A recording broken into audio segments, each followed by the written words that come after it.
তো hi guys, তো যে কারণে আজকে আমার ভিডিওটা করা, তো আমার ব্যাংকে গেছিলাম।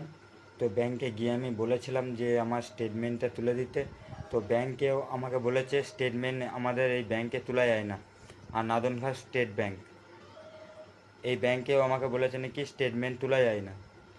আর আমার সঙ্গে এরম ধারা হয়েছে, ফেসবুক থেকেও আমার পয়সাগুলো তুলে নেওয়া হয়েছে, এই সবগুলো করেছে আমার সাথে।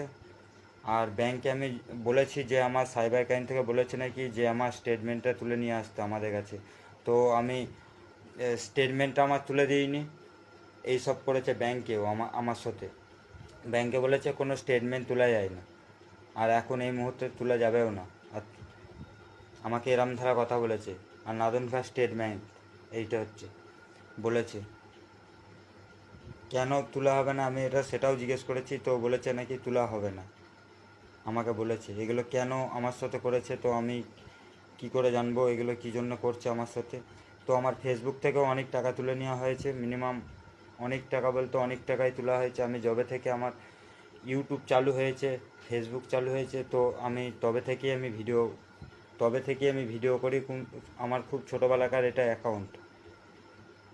যবে থেকে ইউটিউব চলেছে তবে থেকে 5-6 দিন বাদ থেকে আমার এই অ্যাকাউন্টটা খোলা।